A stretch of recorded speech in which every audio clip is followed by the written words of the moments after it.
നിങ്ങൾ വിശ്വസിക്കുകയാണെങ്കിൽ ഇന്ന് നിങ്ങളുടെ ജീവിതത്തിൽ ഒരു അത്ഭുതം ദൈവം ചെയ്യും. എന്താ അതിൻ്റെ തെളിവ്? അല്ലെങ്കിൽ ദൈവത്തിന് ഇന്ന് ഒരു അത്ഭുതം ചെയ്യാൻ പറ്റുമെന്നുള്ളതിന് ഉറപ്പെന്താ? യോഹന്നാന്റെ സുവിശേഷം 11-ാം അധ്യായത്തിൻ്റെ 21-ാം വാക്യത്തിൽ ബൈബിൾ പറയുന്നു, മാർത്ത യേശുവിനോട്, കർത്താവേ, നീ ഇവിടെ ഉണ്ടായിരുന്നെങ്കിൽ എൻ്റെ സഹോദരൻ മരിക്കുകയില്ലായിരുന്നു. ഇപ്പോഴും നീ ദൈവത്തോട് എന്തപേക്ഷിച്ചാലും ദൈവം നിനക്ക് തരുമെന്ന് ഞാൻ അറിയുന്നു എന്ന് പറഞ്ഞു. യേശു അവളോട്, നിന്റെ സഹോദരൻ ഉയർത്തെഴുന്നേൽക്കും എന്ന് പറഞ്ഞു.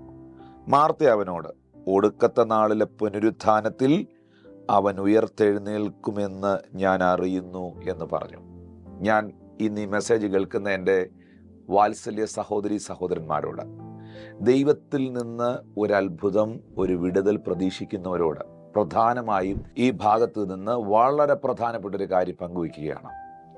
ഒന്ന്, യേശു കർത്താവിന് ഏറ്റവും പ്രിയപ്പെട്ട ആ ബഥാനിയിലെ കുടുംബത്തിൽ ലാസർ മരണപ്പെട്ടതിന് ശേഷമാണ് യേശു കർത്താവ് കടന്നു വന്നത്. എന്നാൽ ലാസറിൻ്റെ രോഗവിവരം യേശു അറിഞ്ഞിരുന്നു. ലാസറിൻ്റെ രോഗം മൂർച്ഛിച്ച വിവരവും ലാസർ മരിപ്പാറായിരിക്കുന്ന ക്രിട്ടിക്കൽ സിറ്റുവേഷനും യേശുവിന് അറിയാമായിരുന്നു. പക്ഷെ ആ സമയത്ത് യേശു ആ ഭവനത്തിലേക്ക് പോയതായി നമ്മൾ കാണുന്നില്ല. എന്നാൽ ലാസർ മരിച്ചു കഴിഞ്ഞ് 4 ദിവസം കഴിഞ്ഞ് ആ വീട്ടിലേക്ക് യേശു വരികയാണ് ശിഷ്യന്മാരോടൊപ്പം. ഉടനെ മാർത്ത കർത്താവിനെ വന്ന് എതിരേറ്റു. എന്നിട്ട് ആ മാർത്തയാണ് യേശുവിനോട് പറയുന്നത്, കർത്താവെ, നീ ഇവിടെ ഉണ്ടായിരുന്നു എങ്കിൽ എൻ്റെ സഹോദരൻ മരിക്കുകയില്ലായിരുന്നു. എന്ന് പറഞ്ഞാൽ, ഇന്നലകളിൽ നീ എൻ്റെ വീട്ടിൽ വന്നിരുന്നെങ്കിൽ എൻ്റെ സഹോദരൻ മരണപ്പെടുകയില്ലായിരുന്നു. പ്രാർത്ഥിച്ച് നിനക്ക് അവനെ സുഖപ്പെടുത്തുവാൻ കഴിഞ്ഞേനെ. ഉടനെ യേശു കർത്താവ് മാർത്തയോട് പറയുകയാണ്, നിന്റെ സഹോദരൻ ഉയർത്തെഴുന്നേൽക്കും. ഉടനെ മാർത്ത അതിന് മറുപടിയായി പറഞ്ഞത്, ഒടുക്കത്തെ നാളിൽ, പുനരുത്ഥാന നാളുകളിൽ എൻ്റെ സഹോദരൻ ഉയർത്തെഴുന്നേൽക്കുമെന്ന് എനിക്കറിയാം. അപ്പോൾ മാർത്തയുടെ ഹൃദയത്തിനകത്തുണ്ടായിരുന്ന 2 വിശ്വാസം. ഒന്ന്, ഇന്നലകളിൽ നീ എൻ്റെ വീട്ടിൽ വന്നിരുന്നെങ്കിൽ ഒരത്ഭുതം നടന്നേനെ. പക്ഷേ സംഭവിച്ചു പോയി, എൻ്റെ സഹോദരൻ മരണപ്പെട്ടു എന്ന് മാർത്ത പറയുന്നു. 4 ദിവസമായി, ഇനിയിപ്പോൾ ഒന്നും ചെയ്യാൻ മേല, ഒന്നും ചെയ്യാൻ പറ്റുകയില്ല.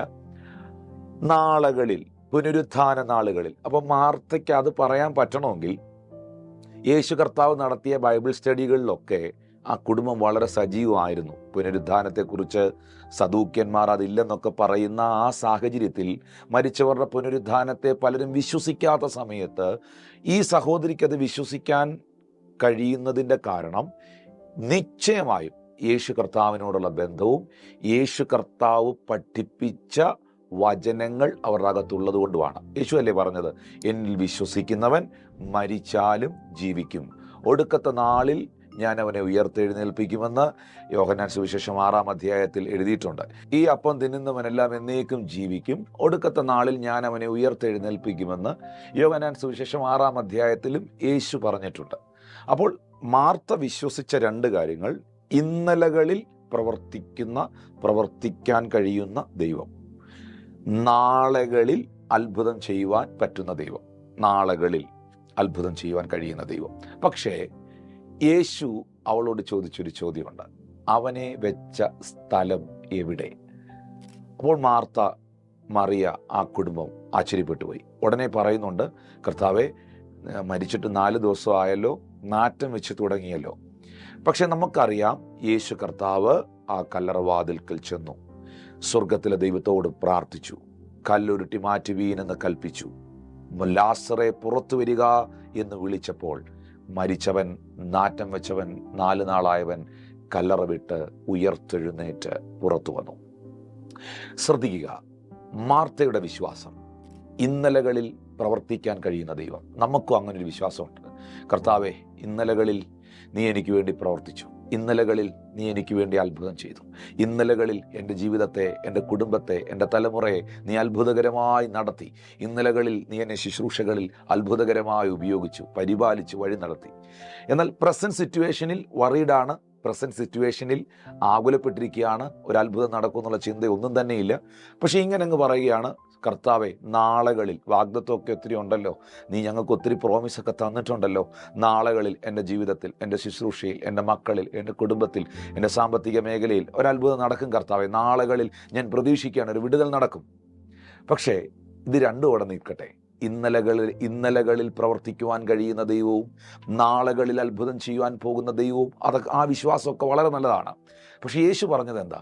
അവനെ വെച്ച സ്ഥലം എവിടെ എന്ന് പറഞ്ഞാൽ, ഞാൻ ഇന്നലകളുടെ ദൈവം മാത്രമല്ല, ഞാൻ നാളുകളുടെ ദൈവം മാത്രമല്ല. എബ്രായർ 13:8 എഴുതിയിരിക്കുന്നു, യേശു ക്രിസ്തു ഇന്നലെയും ഇന്നും എന്നേക്കും അനന്യനാകുന്നു. അപ്പോൾ ഇന്ന്, ഇപ്പോൾ, ടുഡേ, ഈ സമയത്ത് ഒരത്ഭുതം ചെയ്യാൻ യേശുവിന് കഴിയും. ഇന്നലകളിലല്ല, നാളുകളിലല്ല, ഇപ്പോൾ ഈ സെക്കൻഡിൽ ഒരു മാറ്റം കൊണ്ടുവരുവാൻ, ഒരു വിടുതൽ ചെയ്യുവാൻ, ഒരു വഴി തുറക്കുവാൻ. നിങ്ങളുടെ ഹൃദയം പിടഞ്ഞ് വേദനിച്ചുകൊണ്ട് കണ്ണുനീരോടെ ഈ മെസ്സേജ് കേൾക്കുന്ന എൻ്റെ പ്രിയ കുടുംബത്തോട്, സഹോദരനോട്, സഹോദരിയോട് ദൈവവചനത്തിലൂടെ പരിശുദ്ധാത്മാവ് അറിയിക്കുകയാണ്, ഇപ്പോൾ ഈ മെസ്സേജ് കേട്ടോണ്ടിരിക്കുന്ന നിമിഷം നിങ്ങളുടെ ആ വിഷയത്തിൽ ഒരത്ഭുതം ചെയ്യുവാൻ യേശുവിന് കഴിയും.